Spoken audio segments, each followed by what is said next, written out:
Assalamualaikum warahmatullahi wabarakatuh. Ketemu lagi dengan saya Devi Juliani, guru bidang studi Pendidikan Pancasila dan Kewarganegaraan di SMA Islam An-Nizam Medan. Nah, apa kabarnya nih semua seluruh peserta didik di Indonesia? Nah, semoga masih tetap semangat ya belajar daringnya. Oke, kita ketemu dalam bidang studi PPKN yang pastinya akan bisa menghasilkan ataupun menumbuhkan sikap nasionalisme dalam diri kita. Oke, kita mulai pembelajaran pada hari ini dengan lafaz basmalah. Bismillahirrahmanirrahim. Nah, kembali lagi pada pelajaran Pendidikan Pancasila dan Kewarganegaraan. Nah, ini kita masuk pada kelas 10. Judul hari ini yaitu Lembaga-Lembaga Negara Republik Indonesia menurut Undang-Undang Dasar Negara Republik Indonesia tahun 1945.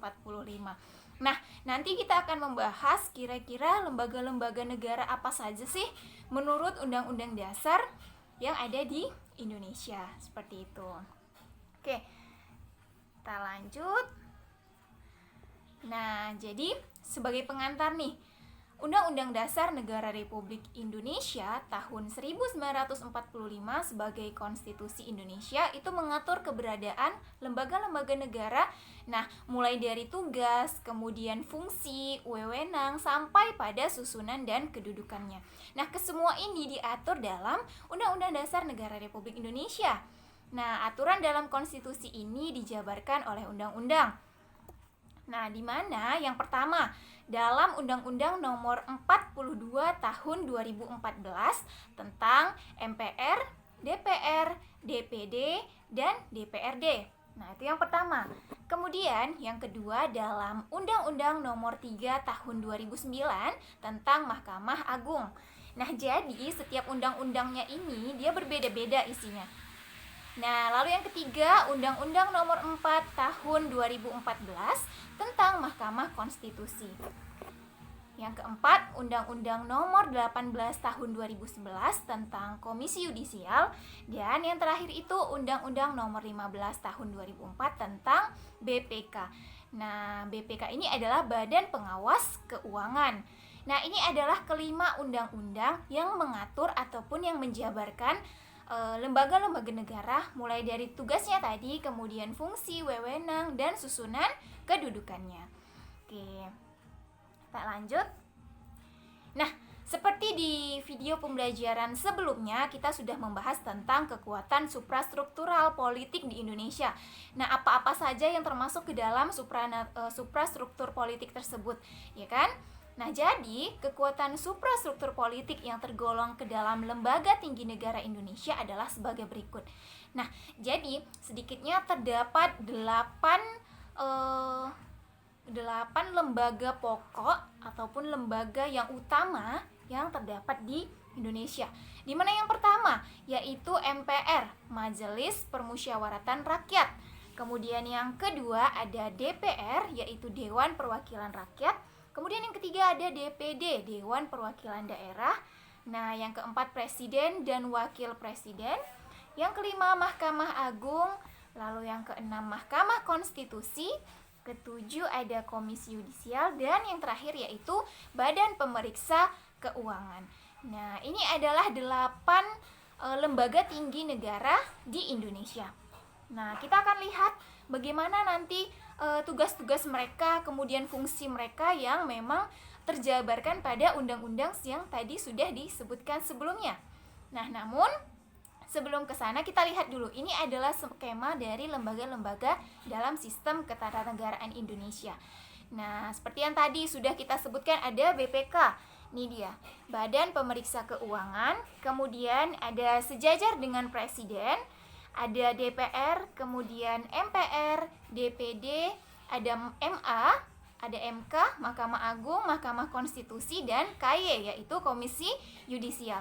Nah, ini dianya. Nah, kemudian di bawah daripada lembaga-lembaga ini masih ada lagi lembaga-lembaga lainnya.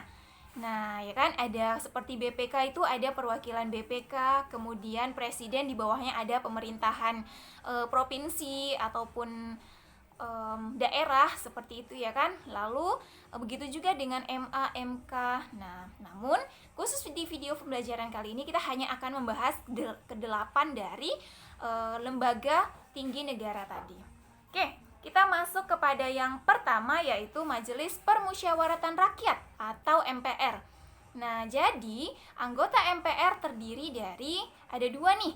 Berdasarkan pasal 2 ayat 1 Undang-Undang Dasar tahun 1945, anggota MPR itu terdiri dari DPR dan juga DPD.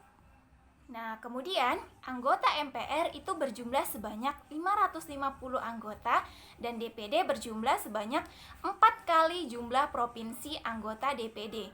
Nah, hal tersebut terjabarkan ataupun dijelaskan pada Undang-Undang Nomor 22 Tahun 2003. Kemudian yang ketiga, MPR adalah lembaga tinggi negara dalam sistem ketatanegaraan Indonesia. Nah, jadi bukan lembaga tinggi negara, tetapi lembaga tinggi negara dalam sistem ketatanegaraan Indonesia. Nah, kemudian yang keempat, tugas dan wewenang MPR ini adalah berwenang mengubah dan menetapkan undang-undang dasar. Kemudian melantik presiden dan atau wakil presiden dan hanya dapat memberhentikan presiden dan wakil presiden dalam masa jabatannya menurut Undang-Undang Dasar Negara Republik Indonesia tahun 1945 sesuai pasal 3 ayat 1, ayat 2 dan juga ayat 3-nya. Nah, kemudian kita lanjut yang kelima. MPR juga memiliki hak dan kewajiban seperti diatur dalam Undang-Undang Nomor 22 Tahun 2003 tentang susunan dan kedudukan baik itu MPR, DPR, DPD, dan DPRD. Nah, itu adalah keseluruhan daripada fungsi, wewenang, dan juga kesusunan dari struktural MPR tersebut. Nah, kesemuanya itu diatur oleh undang-undang yang memang sudah ditetapkan di negara kita. Seperti itu. Kemudian kita masuk yang kedua, yaitu presiden. Nah, jadi presiden dan wakil presiden ini dipilih langsung oleh rakyat dalam satu pasangan calon. Nah, seperti 2019 kemarin kita baru saja melaksanakan pemilu untuk presiden, ya kan?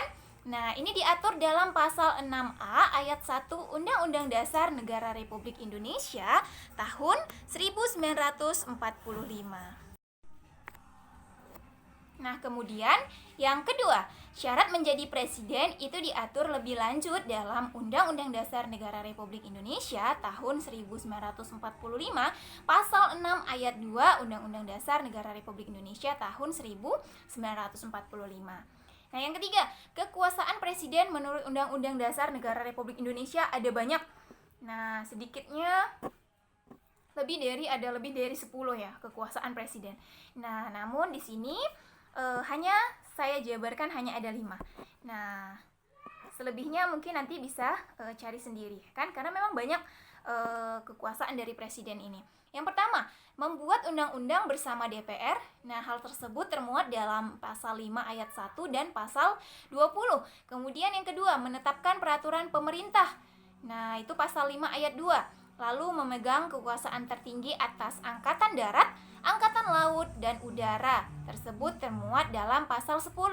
Kemudian menyatakan perang, membuat perdamaian dan perjanjian dengan negara lain atas persetujuan DPR, yaitu termuat dalam pasal 11. Nah, kemudian yang kelima, menyatakan keadaan bahaya. Nah, tersebut termuat dalam pasal 12. Jadi keseluruhan wewenang, kekuasaan, nah itu sudah diatur dalam Undang-Undang Dasar Negara Republik Indonesia tahun 1945 sesuai dengan pasal-pasal yang sudah ditentukan. Nah, ini adalah deretan presiden-presiden yang pernah ataupun sedang menjabat di negara kita. Nah, bisa dilihat dari Soekarno, kemudian Soeharto, B.J. Habibie, sampai yang sekarang yaitu Bapak Joko Widodo. Oke, kita lanjut. Nah, yang ketiga itu Dewan Perwakilan Rakyat atau DPR. Nah, jadi anggota DPR ini dipilih melalui pemilu. Nah, kemudian fungsi DPR adalah fungsi legislasi, fungsi anggaran, dan fungsi pengawasan. Hak anggota DPR adalah hak interpelasi, hak angket, dan hak menyatakan pendapat. Kemudian hak anggota DPR juga hak mengajukan pertanyaan, hak menyampaikan usul atau pendapat, dan hak imunitas. Nah, hal tersebut termuat dalam pasal 20A ayat 3 Undang-Undang Dasar Negara Republik Indonesia. Nah, ini adalah DPR, ya kan? Kemudian kita masuk yang keempat, yaitu BPK, Badan Pemeriksa Keuangan. Jadi, Badan Pemeriksa Keuangan merupakan lembaga yang bebas dan mandiri dengan tugas khusus untuk memeriksa pengelolaan dan tanggung jawab keuangan negara. Nah, hal tersebut bisa dilihat dalam pasal 23E ayat 1. Kemudian, hasil pemeriksaan BPK ini diserahkan kepada DPR, kepada DPD, dan DPRD. Hal tersebut termuat dalam pasal 23E ayat 2 Undang-Undang Dasar Negara Republik Indonesia tahun 1945. Nah, lalu yang kelima, kita masuk yang kelima, yaitu MA, Mahkamah Agung. Nah, jadi MA ini merupakan lembaga negara yang memegang kekuasaan kehakiman di samping sebuah mahkamah konstitusi di Indonesia. Nah, jadi lembaga yang memegang kekuasaan kehakiman itu juga ada MA, kemudian ada MK. Nanti kita juga akan bahas MK. Nah, kemudian MA itu membawahi peradilan di Indonesia sesuai dengan pasal 24 ayat 2 Undang-Undang Dasar Negara Republik Indonesia. Kemudian, kekuasaan kehakiman merupakan kekuasaan merdeka untuk menyelenggarakan peradilan guna menegakkan hukum dan keadilan. Nah, bisa dilihat nanti pada pasal 24 ayat 1. Oke. Kita lanjut yang keenam. Nah, ini Mahkamah Konstitusi.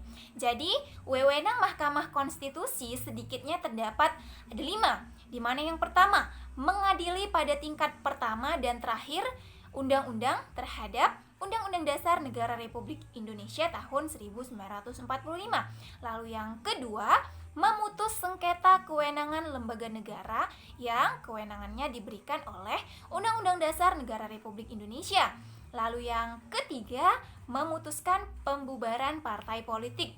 Jadi kalau misalkan diketahui ini ada partai politik yang terlarang ataupun terdapat sesuatu yang tidak sesuai dengan tuntutan ataupun syarat sebuah partai politik, maka Mahkamah Konstitusi ini berhak untuk memutuskan yang namanya pembubaran dari partai politik tersebut. Kemudian yang keempat, memutus hasil perselisihan tentang pemilu. Nah, ini termuat dalam pasal 24C ayat 1 Undang-Undang Dasar Negara Republik Indonesia.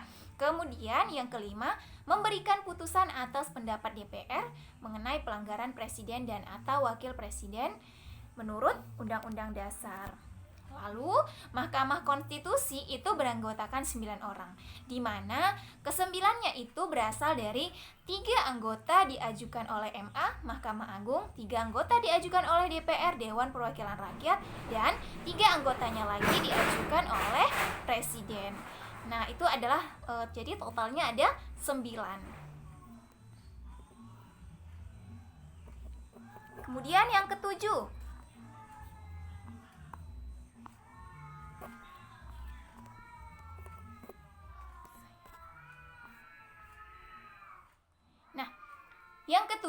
yaitu Komisi Yudisial. Nah, Komisi Yudisial adalah lembaga mandiri yang dibentuk Presiden atas persetujuan DPR, di mana termuat pada pasal 24B ayat 3. Kemudian, Komisi Yudisial berwenang mengusulkan pengangkatan Hakim Agung serta menjaga dan menegakkan kehormatan, keluhuran martabat, dan perilaku hakim. Nah, itu Komisi Yudisial. Kemudian yang kedelapan yaitu Dewan Perwakilan Daerah atau DPD. Nah, DPD merupakan bagian keanggotaan MPR yang dipilih melalui pemilu dari setiap provinsi. Kemudian, DPD merupakan wakil-wakil provinsi, jadi setiap provinsi itu ada perwakilannya, DPD. Kemudian, anggota DPD berdomisili di daerah pemilihannya selama bersidang bertempat tinggal di Ibu Kota Negara Republik Indonesia. Hal tersebut sesuai dengan Undang-Undang Nomor 22 Tahun 2003. Lalu yang keempat, DPD berhak mengajukan rancangan undang-undang yang berkaitan dengan otonomi daerah dan yang berkaitan dengan daerah. Nah, Ini adalah kewenangan, kemudian fungsi dari ke-8 lembaga negara yang ada di Indonesia yang sudah kita sebutkan tadi, ya kan? Baik itu dari MPR, kemudian Presiden sampai kepada DPD tadi. Oke, baik. Semoga paham dengan penjelasannya dan semoga bermanfaat. Kita akhiri pembelajaran pada hari ini dengan lafaz hamdalah. Alhamdulillahirabbil alamin.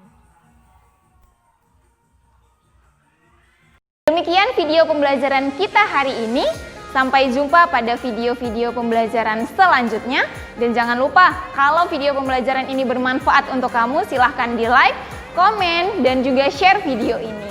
SMA Islam An-Nizam Medan, unggul, cerdas, islami. Wassalamualaikum warahmatullahi wabarakatuh.